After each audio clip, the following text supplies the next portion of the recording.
Alrighty, y'all. Good eye gone. Let's peruse the internet. Look at different cars, clips, posts, maps, and more of Australia. Let's get into it. Alrighty, first up, we have 16-year-old Australian sprinter, Gout.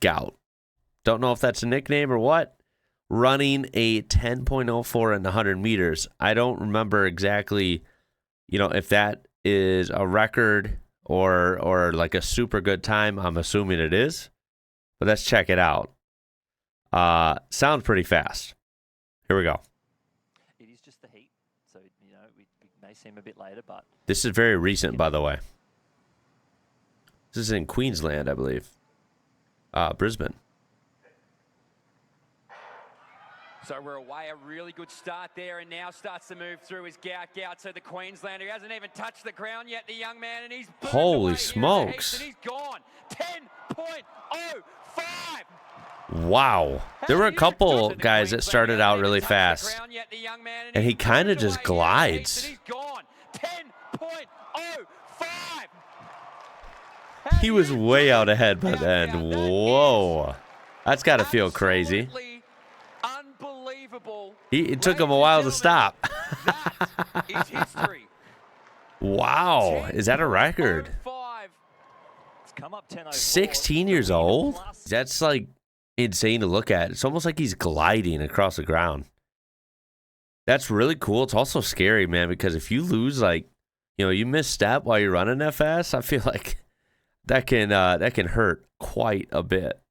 Damn, that's crazy. That was yesterday. Today, he broke the open Australian 200-meter record that was set at the Mexico Olympics in 1968. Wow. So this guy had an amazing few days. Damn. He brought the speed. That is so crazy. That burst at the end was insane. Definitely. He found his stride, and that stride was hella fast. It was like unbelievable to see. Well, this is an interesting looking sea star. It's an Australian sea star called a coriaster. Never heard of it. But, boy. Not my favorite looking one. Definitely weird, and you can let your mind race with that one. I'll let you guys do that. I will just let you guys read these comments. I will let you, I'll just let you. I'll let you read those. And I've seen this before many times. We've talked about it. I've been educated on it. I still think it is one of the most fascinating things that one could learn if they don't have a huge idea about Australia. This is the Australian Alps. Take a look in case you ever wanted to see. I mean, these are new pictures to me, but I knew that Australia does get snow in certain areas. Of course, these are very high altitude areas. Look at that. Again, when you've seen so many pieces of media, books, movies, shows, and it's always hot, sunny, desert, or beach with water everywhere, you have these exotic kind of scenes associated with Australia, at least over here in the U.S., what you would, normally get exposed to. You would never picture this, but this can and does happen in Australia. I mean, look at that. Gorgeous, honestly, right? The mountains, the trees covered in snow, cars covered in snow. Just a wild thing. Totally a wild thing that you would normally not associate with Australia, but here we are. Some of these photos look like they're from different, years, but pretty crazy. I mean, those are some legitimate snowfalls. Ooh, an Australian passport under UV light? Let's see this. Looks normal right now. Whoa. Yo, that is freaking awesome. Look at that transition. Wow. That is awesome. I love stuff like that. Australian passports are cool. Australian money is cool. Damn, you guys you got it going on with this kind of stuff. Now, is this true? This says a bird known as the Australian firehawk hunts for prey fleeing wildfires and has been known to pick up burning branches and carry them to dry brush to start more fires.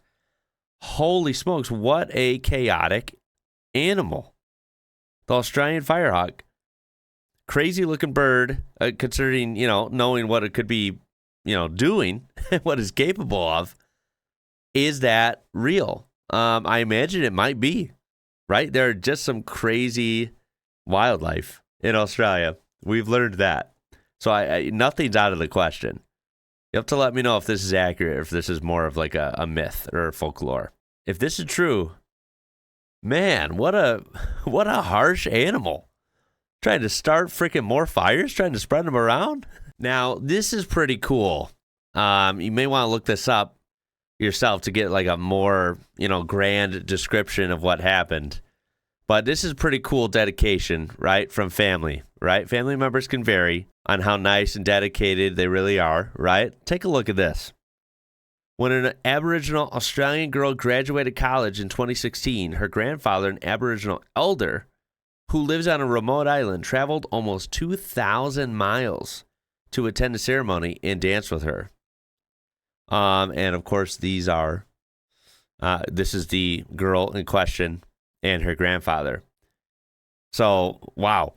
Shout out to this guy right here. What a champion, man. What a champ. Because that is dedication 2,000 miles from an island, remote island, to be part of the ceremony, dance with her, and truly be there and embrace a celebration like graduating college. Really, really cool hearing stuff like that. Can't help but just be kind of mind blown and have full respect for somebody like that. Malcolm Douglas, How to Survive a Kangaroo Fight. Right Okay. up. You show me how big he is, you'll lean right back Oh, jeez, man. and you use that tail as a spring and he'll come forward and here what Whoa. you can see. No, stop. Yeah, see, I wouldn't want that thing to start throwing hands. No way. It's already squaring up on you. Stop, come on, calm down. I'm going to go down and he'll come down and that is the end of the conflict. Wow. He did come down when he came down. Kind of saying, okay, it's over, right? We're not up. We're not puffing our chest out. Time to chill out and make up, it looks like. Wait, do kangaroos think we're walking around upright, trying to act tough all the time? That's what it kind of looked like. For real, they think we're always squaring up, like ready to throw hands, right? Maybe they think that. Thought they were going to kiss at the end. I think they pretty much did. Well, just when you thought Australian spiders couldn't get any more frightening, huge, and, I guess for some, interesting, this one truly is interesting to me. I'm not a fan of most of the Australian spider clips we see. Pretty understandable from most people from the outside. This one is different, though, so you might want to check this out. Even if you're not a spider person, I have to admit this is pretty cool. This is an Australian spider that looks like it's made of stained glass. It also appears to be more normal sized, not the size of a dinner plate. Check this out. That is spectacular, right? We've seen a lot of interesting smaller animals, insects, arachnids, these types of things lately. Things, Australian species I didn't know about. And this added this to the list. I mean, this thing is very fascinating. It's like translucent looking. And then, of course, this stained glass element here. How is this even a thing? Some creatures just defy logic, right? This is so cool. I'm always amazed at all the things in our world that I've never heard of. I agree. I mean, you go years and decades through life, and there's just so much that we'll never find out. There's so much that most people don't know. It's really kind of fun, honestly, knowing that the world is just so big. And there's always more. There's always more to learn. There's always more to see. Life is not long enough to possibly even know half of what there is to know. This is a pretty cool explanation of these things. They're called mirror or sequin spiders, all members of several different species of the genus that, which spiders with reflective silvery patches on their abdomen. The scales look like solid pieces of mirror glued to the spider's back, but they can actually change size depending on how threatened the spider feels. The reflective scales are composed of the reflective guanine, which these and other spiders use to give themselves color. Like other spiders of their family, their venom, too, is not harmful for humans. The mirroring scales of the spider change in size when they feel threatened. I think they wrote that up there, but that is wild. Never heard of anything like this before. And referencing what I said earlier about interesting things like the passport we saw, and I said the Australian money is interesting. Well, it goes further than that. I didn't actually realize this. Australia is the only country in the world to feature a woman on every banknote currently in circulation, right? I didn't actually connect the dots there. The only country in the world, supposedly, that has women on every single denomination. That's pretty cool. Did you know that? Now, this is pretty crazy. You have to let me know if this is real, because I'm not so sure, right? We've all heard the countless, down under memes and jokes, because Australia, everything's upside down in Australia. But I don't know. It's also full of actual real phenomena and interesting things and features that a lot of places don't have. So I'm kind of torn here. Supposedly Australia has some waterfalls. Waterfalls, flow down, right? They, flow off of a cliff and make for a beautiful scene that, usually they flow down. But not in Australia. They actually flow upward. Now, I'm not sure if this is true. I'm not sure if this is in Australia. You'll have to let me know. I'm not sure if this is trying to yank my chain here or not. But if this is true, that's actually pretty cool. I imagine this has got, not literally because Australia is upside down. We know that's a joke. But maybe because of, I would guess, wind, right? It's got to be some sort of wind gust that's making these not fall, but rather get kind of sprayed back up. Someone's got to tell me the truth here, though. Come on. The size of a fully grown Australian saltwater crocodile compared to a human, in case you needed a reminder of how scary these things are, also how big they are.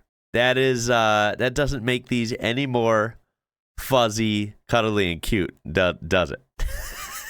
Unusual encounter on a beach in Australia with an emperor penguin that is endemic to Antarctica. What have we found at the beach today, kids? Wow, what on earth? You guys. Wow. Oh, she. Wow. Can you imagine seeing an emperor penguin in real life on a beach in Australia and everyone's like dressed for hot weather? Like, you're not in the frigid cold. You're not in Antarctica. There's just so much weird with this. I feel bad for this guy. I feel like he is definitely not home. He's far from home. How does this even happen? Yeah, you're lost. Oh, you're beautiful. Wow. Just respect his space. I mean, these kids are awesome, by the way. I feel like they're being calm. They're not startling it, like jumping around. They're giving it space. So that big W to these kids. They're smart.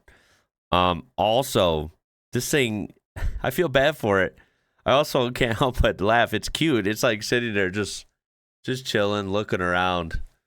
Like, yeah, this looks different. Probably thinking it's pretty damn hot as well. Australian artist Peter Cook grew this chair out of a tree using a special tree shaping method. He used predetermined designs to maintain the direction of branch growth. Some people just have an interesting mind and a lot of time and research on their hands. How is this a thing, right? I'm confused. Like, I guess this is pretty spectacular. It was forced to grow like this, and it does form basically a perfect chair. I mean, a little out there, not gonna lie. You gotta kind of admire the fact that it even works, though. Also, I'm just not so sure this would be super comfortable. Right? I gotta throw that out there. Australian black opal. Again, we have seen different pictures and clips of this. Every time I see a new one, I have to show it. It is just unbelievable. It is one of the most beautiful things ever, and also mind-bending. Like, it's hard to believe that this is real, but it is. It's so cool. And, of course, this piece is just spectacular, right? That's gorgeous and expensive. I mean, yeah. It probably should be. I mean, the stuff is unbelievable. Australian fresh products to buy on the side of the road. You pick what you want, check the price written on the sign, and put the money in the box there. All running an honesty basis. If you don't have cash, you can pay online through the owner's phone number that's written on a note. That is awesome. Super awesome. Very fun. Very cool. And not something you're going to find in the U.S., unfortunately. An Australian vineyard taking biosecurity very seriously. Humanoid exclusion zone. Please help Morilla stay disease-free by keeping your dirty human bodies out of our vineyard. You humans really are filthy. Do it for the grapes. Well, it's one way to put it. And you know what? They're not wrong. Talk about a cool Australian car. I don't remember if I ever got to learn about this thing in depth or not. I'll have to go back and look. If I did, it was a long time ago and I don't remember much. Might have to look more into this. This is the Holden Effigy. I think that's how you say it. I love when you see modern but like retro inspired designs. Whether this was real or not, I think this is more of like a concept thing. This is super, super cool. Very well done. And yeah, look at the cool center caps, the logo. Yeah, this is a Holden. And it's sexy, man. This is awesome. And would you believe that this Holden Ute was spotted in the U.S.? And if you look closely, this is left-hand drive, like you would expect in the U.S. Not right-hand drive. That would be true to Australia. Some people really got some deep pockets and some good connections because I feel like this would be a ton of work. But being that they are similar or maybe the exact same platform, you can make a Pontiac G8 into this, which is what someone did according to the comments. So this is a U.S. registered Pontiac G8, which we all know was actually a Holden. I believe the G8s were literally built in Australia. Pontiac badge is slapped on and shipped up here. But, of course, they went through the trouble of making this look identical to an actual Holden, but not a Holden Commodore, a Holden Ute like this. Super cool. You guys know, since the beginning of this channel, you guys know I love Holden Utes. Or Australian Utes in general, like when we're talking about the sport Utes like this, muscle car Utes. These things are just so freaking cool. They're so unique. No one else in the world had vehicles quite like this. These things are next level, and we so missed out. So having this in the U.S., I cannot imagine the head turns that this person gets. 85 Holden Commodore SS VK Group A Peter Brock Blue Meanie. This is just simply a beautiful picture. Beautiful car and a beautiful picture. Something about these 80s Holden Commodores, right? These things are so aesthetic. I love the look of them. I love these saw blade wheels. It's so 80s, and these things are so cool, right? They sound amazing. From what I understand, these things perform very well, and these are very desirable, of course, even nowadays. I love these things, man. The Australian car scene will forever be some of the most fascinating content ever to me. I just love it. Now, this is interesting. This was the Holden Coupe 60, a two-door Holden Commodore-based concept car that never made it to production. Now, I love the look of this thing. The funny thing is a lot of Australian cars, a lot of Australian muscle cars were four doors, and that was kind of unique because we seem to have more of a mix here in the U.S. Muscle cars, a lot of that thing, there tends to be an emphasis on two doors here. This is different than most. This is a two-door, and I really like it. And what's funny is they never ended up making this to production, but they could have if they wanted to, because I feel like talking about sharing platforms and stuff, they did make a CTS-V or even just a regular Cadillac CTS here in the States that you could get in a two-door coupe. I thought they looked spectacular. They had a very unique look because, of course, most Cadillac CTSs are four doors, but you could get a two-door, and this looks like the same dimensions as the CTS-V. It has the same stance and everything. The exact sister car of this would have been same platform, that type of thing. If not, I'd be shocked. And that would mean they weren't related, but this just happens to have the same kind of body lines. Now, of course, it looks like a Holden. It doesn't look like the CTS-V I'm talking about, which I probably had pictured by now on the screen. But yeah, this was a cool idea. It's kind of a shame, right? We all see concept cars and think, why didn't they make that, right? What would you have thought of this? Would you have grabbed one of these? And I'll leave you with this one, old school Aussie Ford. Is there really, I mean, let's get real here. Is there a better stance than some of these old Australian muscle cars, especially the Fords? Remember, I'm not a Ford guy, but I always give respect when it's due. I mean, look at this beautiful Ford right there. Love it. Mad Max fans out there, anyone? Yeah, look at this thing. I just love that look, man. Muscle cars are the best. Of course, you could get some awesome, American muscle cars, that can accomplish this look as well. But this is why I love, Australian cars just as much. 351 GT. You got the Tasmania plate.